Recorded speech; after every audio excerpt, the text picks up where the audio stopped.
Alright, so I am Jessica Pigeau, and I am here today to explain the grandma hypothesis.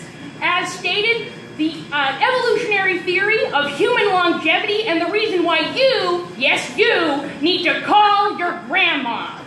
See, the thing you need to understand is humans live a super long time.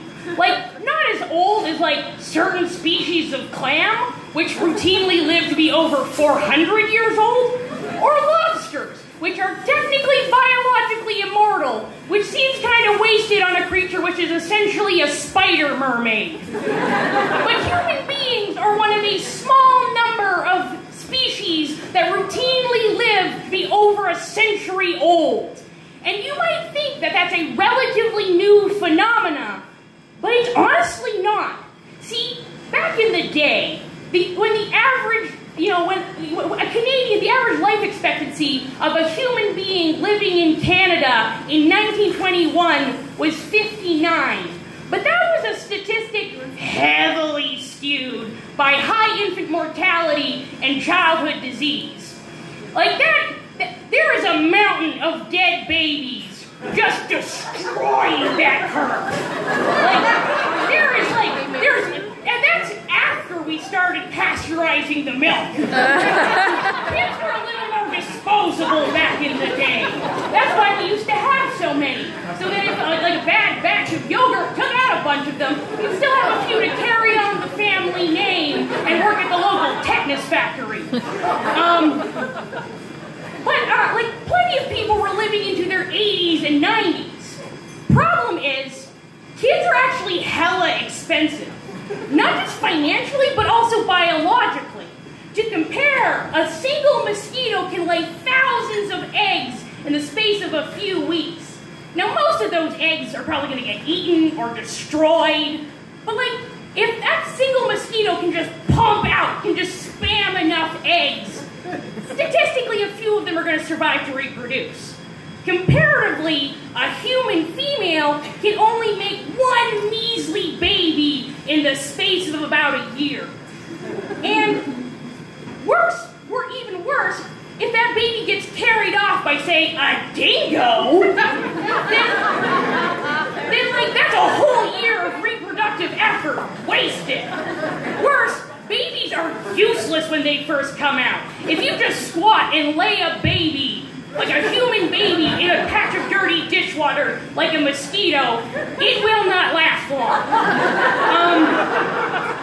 See, human beings kind of went all in on building big brains as a species. But big brains mean big skulls, and there's kind of an upper limit to how big a skull can be before it no longer fits through a human pelvis. And that's why our babies, just when they first come out, they're not quite done yet. They're still soft and helpless. And it can take years before they're independent enough to feed and protect themselves, without the help of a parent. I'm nearly 30, and honestly, I'm not there yet. So if a human parent somehow manages to raise their offspring 19 years until roughly the age of independence, only for it to die in a horrifying keg-standing accident, well, that's nearly 2 decades of effort down the drain. Now, if we look at this, you might think that's why humans live as long as they do, to give human adults plenty of time to raise their useless offspring to maturity and make the new ones if they screw up the first batch. But if that's the case, then what the hell is up with menopause? Human females routinely outlive their reproductive lifespan by decades. And most species don't even have menopause, which is deeply unfair. Now, if we look at this from a macho, unending struggle for survival model of evolution as favored by fedora-wearing misanthropes on the internet, this makes no sense. Members of the same species who serve no reproductive purpose are merely additional competitors for food without any specific survival benefit. But you need to remember, survival isn't a solo event. It's a team sport like soccer, although professional sporting events rarely end with the athletes giving birth on the field. Among highly social species like humans, collaboration is the norm. It's really hard for two parents to successfully raise our useless offspring alone. So broader networks of related individuals are often involved in providing childcare. This is particularly useful when they have plenty of experience raising children and few to no dependents of their own. Boom. Grandmas.